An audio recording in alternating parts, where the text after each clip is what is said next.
तो फ्रेंड्स, आज की ये video chapter number 1 nutrition in plants का पार्ट 3 है। अगर आपने पार्ट 1 और पार्ट 2 अब तक नहीं देखा है तो मैंने लिंक डिस्क्रिप्शन में उसका लिंक दे दिया है। आप उन दोनों पार्ट्स को जाकर के पहले देख लें, क्योंकि इसका हर टॉपिक जो है एक दूसरे से कनेक्टेड रहता है। तो अगर आप पार्ट 1 और पार्ट 2 नहीं देखेंगे तो आपको ये वीडियो जो है पूरी तरह से समझ में नहीं आएगी। तो रूट वाला टॉपिक पढ़ने के बाद हम लोगों के पास आती है ये लेट्स रिमेंबर, एक छोटी सी एक्सरसाइज कहें इसको। तो यहाँ पर लिखा हुआ है fill in the blanks with correct words. यहाँ पर 2 ऑप्शंस हैं, 2 ऑप्शंस हैं। इन दोनों में से करेक्ट आंसर को चूज करके यहाँ पर हमें फिल करना है। तो यहाँ पर लिखा हुआ है नंबर 1 में green plants make their own blank है फूड एंड वाटर। दोनों ऑप्शंस है। वाटर तो बनाएगा नहीं, ग्रीन प्लांट्स जो है अपना खुद का फूड बनाते हैं। तो यहाँ पर इसका सही आंसर हो जाएगा फूड। हम यहाँ पर फिल कर देते हैं फूड। नंबर 2 में है द, उसके बाद ब्लैंक है शुगर या फिर light formed as a result of photosynthesis is stored in various parts of the plant। यानी कि द उसके बाद ब्लैंक है formed यानी कि बनता है as a result of photosynthesis। photosynthesis के रिजल्ट में जो है क्या प्रोड्यूस होता है, जो कि प्लांट के अलग अलग पार्ट्स में जाकर के जमा हो जाता है। तो फोटोसिंथेसिस हमने पहले पढ़ा था। फोटोसिंथेसिस के रिजल्ट में क्या फॉर्म होता है, लाइट तो नहीं फॉर्म होगी, शुगर फॉर्म होगी। तो यहां पर इसका करेक्ट आंसर होगा शुगर। नंबर 3 में है water and nutrients absorbed by the roots are carried to the leaves with the help of xylem या फ्लोएम। के वाटर और न्यूट्रिएंट्स जो मिट्टी से एब्जॉर्ब किए जाते हैं रूट के जरिए से, वो लीव तक कौन लेके जाता है, जाइलम या फ्लोएम। तो हमने ये पढ़ चुके हैं हम, ये है इसका आंसर होगा जाइलम। जाइलम जो है रूट से लीव्स तक जो है न्यूट्रिएंट्स को और वाटर को लेकर के जाता है। तो यहाँ पर हम फिल कर देते हैं जाइलम। एंड 4th नंबर है carbon dioxide is obtained from the atmosphere through the stomata या जाइलम। कार्बन डाइऑक्साइड जो है एटमॉस्फेयर से लिया जाता है थ्रो जरिए से स्टोमाटा या जाइलम। स्टोमाटा जाइलम तो वो स्ट्रक्चर हो गया जो वाटर न्यूट्रिएंट्स लीफ तक पहुंचाता है, लेकिन स्टोमाटा वो स्ट्रक्चर है जिससे एटमॉस्फेयर से कार्बन डाइऑक्साइड प्लांट ऑब्टेन करता है। तो इसका राइट आंसर होगा स्टोमाटा।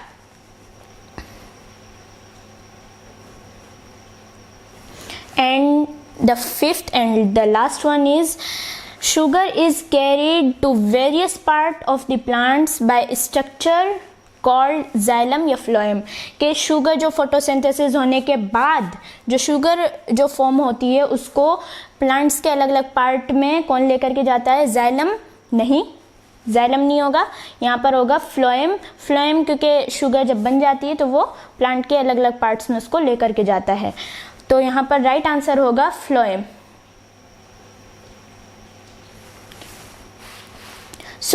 तो ये एक्सरसाइज हमारी छोटी सी एक्सरसाइज थी, ये पूरी हो गई। अब हमारा नेक्स्ट टॉपिक है हेटेरोट्रॉफिक न्यूट्रिशन। हमने ऑटोट्रॉफिक न्यूट्रिशन के बारे में पढ़ लिया, उसमें कौन कौन से प्रोसेस होते हैं उसके बारे में हम पढ़ चुके हैं पार्ट 1 और 2 में। और अब हमारा नेक्स्ट टॉपिक है हेटेरोट्रॉफिक न्यूट्रिशन। तो देखते हैं यहाँ पर some plants do not contain chlorophyll. के कुछ प्लांट जो है क्लोरोफिल उनके अंदर नहीं होता है, कुछ प्लांट्स में क्लोरोफिल नहीं होता है। Some grow in places where they do not get, यहाँ पर गेट लिखा हुआ है, इनफ लाइट। के कुछ प्लांट्स में तो क्लोरोफिल ही नहीं होता है कि वो फोटोसिंथेसिस करेंगे, और फोटोसिंथेसिस की जो है प्रोसेस में सबसे main ingredient light and chlorophyll है। तो कुछ प्लांट में क्लोरोफिल नहीं होता है, और कुछ प्लांट जो है वो ऐसी जगह में उग जाते हैं जहाँ पर के इनफ लाइट यानी कि उनकी ज़रूरत के मुताबिक जो है लाइट नहीं होती है, सनलाइट नहीं होती है। Such plants are not able to carry out photosynthesis and depend on other organism for nutrition. और इसी तरह के प्लांट जो है वो फोटोसिंथेसिस क्रिया करने के काबिल नहीं होते हैं और वो जो है दूसरे ऑर्गेनिज्म पर अपने न्यूट्रिशन के लिए डिपेंड होते हैं। तो ऐसे प्लांट्स को हम हेटेरोट्रॉफ्स कहते हैं। हाउएवर, जबकि सम plants even though they contain chlorophyll and carry out photosynthesis, और जबकि कुछ प्लांट ऐसे भी होते हैं जो कि उनमें क्लोरोफिल भी होता है और वो फोटोसिंथेसिस भी करते हैं, फोटोसिंथेसिस क्रिया भी होती है। Depend on other organism for certain nutrients, लेकिन वो जो है अगर वहाँ की जैसे जो प्लांट ऐसी मिट्टी में उगते हैं जिस मिट्टी में कम न्यूट्रिएंट्स होते हैं, तो वो उन्हीं न्यूट्रिएंट्स के लिए जो है दूसरे पौधे या दूसरे ऑर्गेनिज्म पर डिपेंड करते हैं। उसके बाद यहाँ पर जो है हेटेरोट्रॉफिक न्यूट्रिशन की डेफिनेशन दी गई है। The mode of nutrition in which an organism depends on other organism for food is called heterotrophic nutrition, के एक ऐसा तरीका न्यूट्रिशन का जिसमें कि कोई एक ऑर्गेनिज्म अपने फूड के लिए दूसरे ऑर्गेनिज्म पर डिपेंड रहे, उसको हेटेरोट्रॉफिक न्यूट्रिशन कहते हैं। Organisms that follow heterotrophic mode of nutrition are called heterotrophs। और जो organism heterotrophic mode of nutrition को फॉलो करते हैं उन्हें हेटेरोट्रॉफ्स कहा जाता है। और हेटेरोट्रॉफ्स ये प्लांट्स भी होते हैं, और प्लांट्स तो होते ही हैं, और एनिमल्स एंड ह्यूमंस भी हेटेरोट्रॉफ्स ही होते हैं। और ये हेटेरोट्रॉफ्स दो वर्ड से मिलकर बना है। हेटेरोन जिसका मतलब होता है अदर यानी कि दूसरा, और ट्रॉफे मतलब न्यूट्रिशन। इसका पूरा का मीनिंग हुआ यानी कि दूसरे पर डिपेंडेंट न्यूट्रिशन, दूसरे ऑर्गेनिज्म पर डिपेंडेंट न्यूट्रिशन। तो आगे हम देखते हैं क्या है।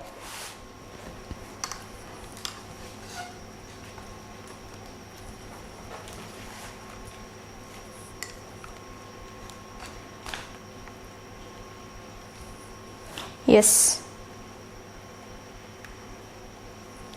So heterotrophic plants are of the following types। heterotrophic plants जो है वो इन चारों टाइप्स के होते हैं। ये एक मिनट,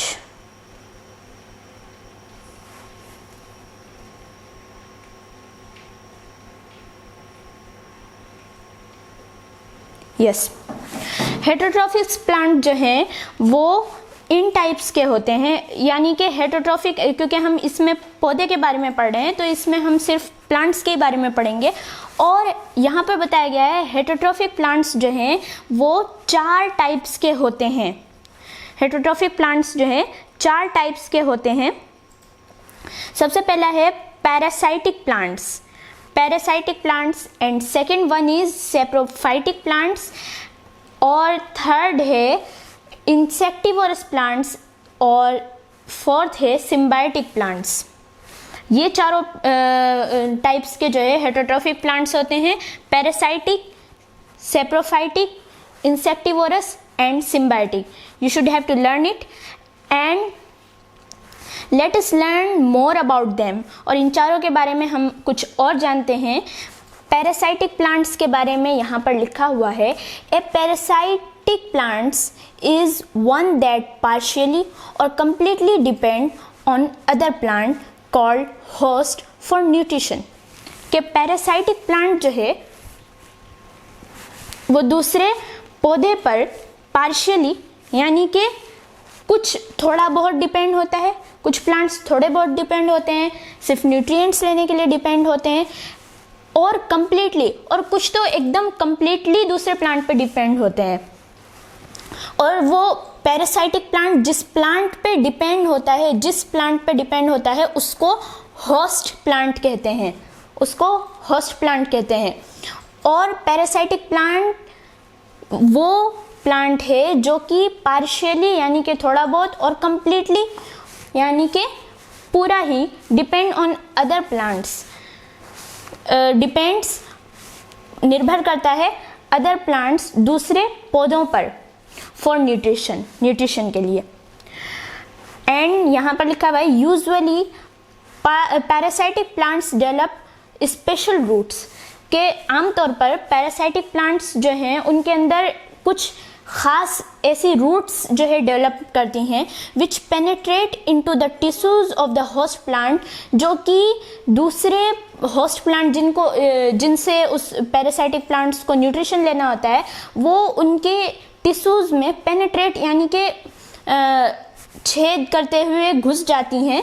वो रूट्स जो है दूसरे होस्ट प्लांट के टिश्यूज में छेद करते हुए घुस जाती हैं और उसका जो है न्यूट्रिशन जितना ले लेता है और उसका प्रिपेयर्ड फूड और जो उसका बनाया हुआ खाना होता है, होस्ट प्लांट का जो पहले से बनाया हुआ खाना होता है, उसको एब्जॉर्ब कर लेती हैं। The prepared food is generally absorb by the root और the stem of the host plant. और प्रिपेयर्ड फूड जो कि होस्ट प्लांट में बना हुआ प्रिपेयर्ड फूड होता है, मतलब एक तरह से चोरी कर लेता है वो उसका खाना।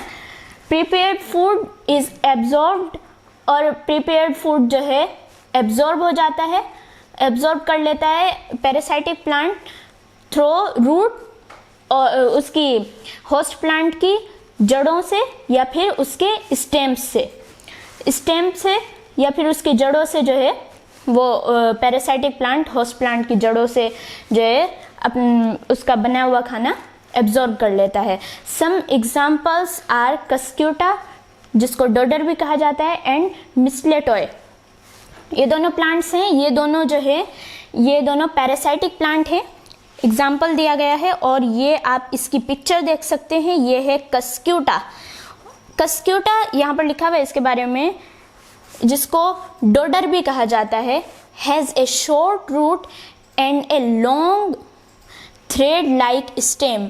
और कस्क्यूटा में जो है जड़ें उसकी छोटी होती हैं, लेकिन उसका जो स्टेम होता है ना वो एकदम धागे की तरह लंबा और बहुत ही ज़्यादा वो होता है, कांटेदार टाइप का होता है। It twins around the host stem and sends branches around neighbouring stems. और ये जो है जिस प्लांट से इसको अपना न्यूट्रिशन लेना होता है, ये कस्क्यूटा जो है जिस भी प्लांट से इसको अपना न्यूट्रिशन लेना होता है, ये उसके चारों तरफ जो है ना उसको घेर लेता है, पूरा जकड़ लेता है।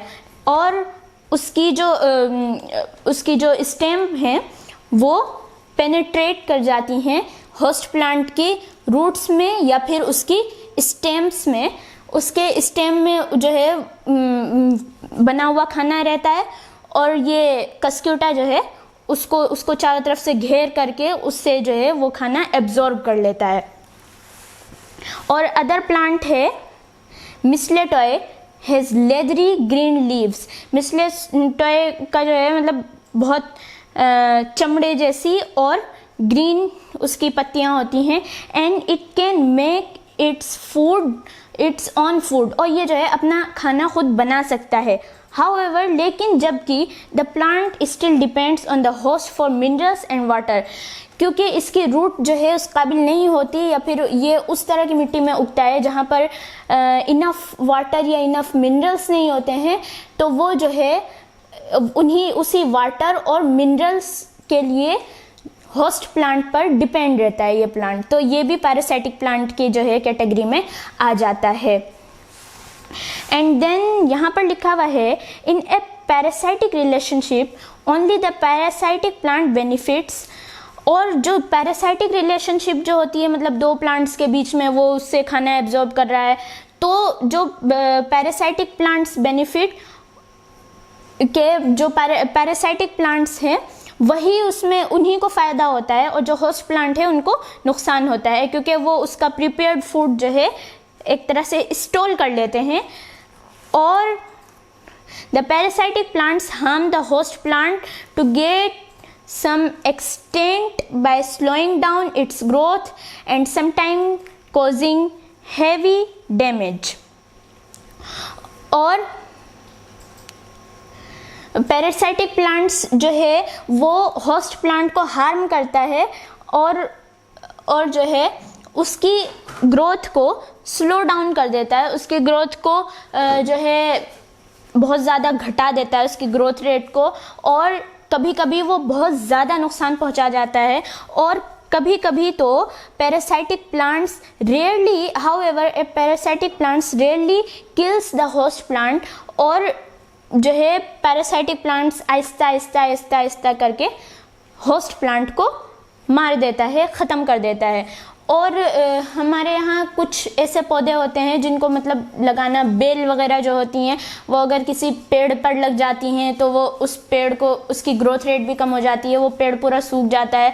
तो वही वो पैरासाइटिक प्लांट्स ही होते हैं, उन्हीं की वजह से जो है पेड़ सूख जाते हैं और पेड़ों की ग्रोथ रेट कम हो जाती है, और आहिस्ता आहिस्ता करके वो पेड़ ही दुनिया से अलविदा कह देता है। और आगे हमारा है second type of plant, that's are saprophytic plants. A saprophytic plants is one that obtain its nutrients from dead and decaying plants and animal matter। ये वाला थोड़ा बहुत अच्छा है। ये जो है अपने न्यूट्रिएंट्स जो है वो ऐसे प्लांट्स से हासिल करता है, ऐसे प्लांट से ऑब्टेन करता है जो कि मर चुके हों, ऐसे प्लांट या ऐसे एनिमल्स से ऑब्टेन करता है जो कि मर चुके हों और जो है सड़ चुके हों, उसी से जो है ये अपना न्यूट्रिएंट्स प्राप्त करता है। और ये प्लांट्स जो है काफ़ी गंदे एरिया में जो है ये प्लांट्स उगते हैं और ये खुद ही उग जाते हैं। और आगे लिखा हुआ है सेप्रोज रोटिंग एंड फाइटोन प्लांट, और ये जो है सेप्रोफाइटिक ये दो वर्ड से बना है। सेप्रोज यानी कि रोटिंग, सड़ा हुआ, फाइटोन प्लांट्स, फाइटोन प्लांट को कहते हैं, और सेप्रोज रोटिंग यानी कि सड़ा गला हुआ, ऐसी चीज़ जो कि सड़ी हुई हो या गली हुई हो। तो ये प्लांट का नाम इसलिए सेप्रोफाइटिक रखा गया है क्योंकि ये अपना न्यूट्रिएंट्स सड़े हुए और मरे हुए पौधे या फिर ऑर्गेनिज्म से ही हासिल करता है। But some it is usually whitish but some plants can have brightly coloured flowers. ये जो है अक्सर ये वाइटिश होते हैं, यानी कि ये क्रीम कलर के होते हैं, पूरे वाइट भी नहीं होते, क्रीम कलर के होते हैं। और इनमें से कुछ प्लांट्स के जो फ्लावर्स होते हैं वो मतलब ब्राइट कलर होते हैं, यानी कि चमकदार किस्म के फ्लावर होते हैं। These plants often have no leaves at all. और ये प्लांट्स, इन प्लांट्स को तो पत्तों की ज़रूरत ही नहीं है, इन प्लांट्स में जो है पत्ते नहीं होते हैं, मतलब अक्सर इन प्लांट्स में पत्ते होते ही नहीं है ना। They often grow in deep shade and tropical forest. और ये जो है घने जंगलात में या फिर काफ़ी साए में उगते हैं, क्योंकि इनको जो है इतनी लाइट की, सनलाइट की इतनी इनफ ज़रूरत नहीं होती है। तो ये जो है अक्सर अंधेरी जगहों पे और घने जंगलात में ये प्लांट्स जो हैं उगते हैं। Examples are the Indian pipe and coral root. और इसके कुछ एग्जाम्पल्स हैं। ये कोरल रूट ये प्लांट है, ये coral root is found in forest around the world. और ये जो है पूरी दुनिया के फॉरेस्ट में ये प्लांट पाया जाता है, सारे मतलब फॉरेस्ट में, अक्सर फॉरेस्ट में पाया जाता है ये प्लांट है। ये सेप्रोफाइटिक प्लांट है, इसमें आप देख सकते हैं इसमें फ्लावर्स हैं, लीव्स है ही नहीं। और दूसरा है Indian pipe, is found commonly in Asia and north America. और ये जो है अक्सर पाया जाता है एशिया और नॉर्थ अमेरिका में ये प्लांट पाया जाता है। ये है इंडियन पाइप, ये प्लांट भी सेप्रोफाइटिक है। ये दो एग्जांपल्स हैं इसके, you should learn them because ये जो है बहुत सारे क्वेश्चंस आते हैं कि आप सेप्रोफाइटिक प्लांट्स के दो एग्जांपल दीजिए, पैरासाइटिक प्लांट्स के दो एग्जांपल दीजिए, so you have to learn it. Okay, तो आगे चलते हैं। The roots of saprophytic plants content organism called fungi. और ये जो है इसकी सेप्रोफाइटिक प्लांट्स की जो रूट्स होती हैं वो कुछ ऐसे ऑर्गेनिज्म को कंटेन करती हैं, यानी कि ऐसे ऑर्गेनिज्म सेप्रोफाइटिक प्लांट्स के रूट्स में रहते हैं जिसको फंगी कहते हैं। The fungi convert dead and decaying matter into nutrients that can be used as food like sugar by these plants। और फंगी जो है वो जो डेड मतलब जहाँ पर ये उगते हैं तो वो मरे हुए और डिकेइंग यानी कि सड़े हुए प्लांट्स को मैटर को वो जो है न्यूट्रिएंट्स में फंगी कन्वर्ट कर देता है ताकि वो प्लांट जो है उसको फूड के रूप में यूज़ कर सके, लाइक शुगर एनर्जी के रूप में बाय दिस प्लांट्स, इन प्लांट्स के ज़रिए। Fungi are also called saprotrophs, और फंगी जो है वो सेप्रोट्रॉफ्स भी कहलाता है, फंगी सेप्रोट्रॉफ्स भी कहलाता है। और यहाँ पर एक्टिविटी दी गई है, so you have to read it, और यहाँ पर गेट इट राइट कि आप जो है कुछ अगर आपको कुछ गलत फहमी है उसको जो है सॉल्व कीजिए। Get it right. Fungi were earlier considered to be saprophytic plants. Fungi जो है वो अर्लियर कंसिडर्ड यानी कि अभी उसका पता चला है कि वो एक सेप्रोफाइटिक प्लांट है। However they are no longer classified at plants, जबकि वो पहले जो है प्लांट्स के रूप में उनको प्लांट्स की कैटेगरीज में वो नहीं आते थे फंगी, लेकिन अब वो जो है सेप्रोफाइटिक प्लांट्स की कैटेगरी में आते हैं। They belong to an entirely different category of organism classified under the kingdom of fungi। और ये जो है ये अपनी तरह के एक और कैटेगरी में जो है पाए जाते थे, अपनी तरह की कैटेगरी में पाए जाते थे जिसको फंगी ही कहा जाता था। ये अंडर द किंगडम और ये अपनी ही मतलब किंगडम चलाते थे, लेकिन अब जो है ये सेप्रोफाइटिक प्लांट्स की कैटेगरी में ही आ जाते हैं। Mushrooms and toad stools are common examples of fungi. Mushroom और टोड स्टूल्स जो हैं वो मतलब कॉमनली यही एग्जाम्पल हैं फंगी के।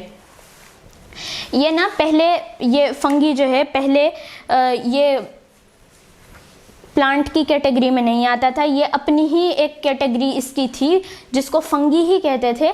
ना तो ये प्लांट था, ना ये क्या नाम है कोई बैक्टीरिया था, कुछ नहीं था, ये अपनी ही कैटेगरी एक थी इसकी फंगी।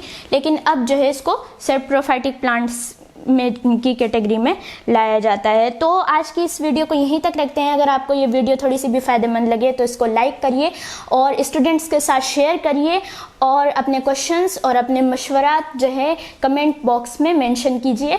इंशाल्लाह हम आप उसमें अपनी वीडियो में सुधार भी लाएंगे और अपनी वीडियो को जो है अच्छे से अच्छा पेश करने की कोशिश करेंगे। तो मिलते हैं अपनी अगली वीडियो में, तब तक के लिए अस्सलाम वालेकुम।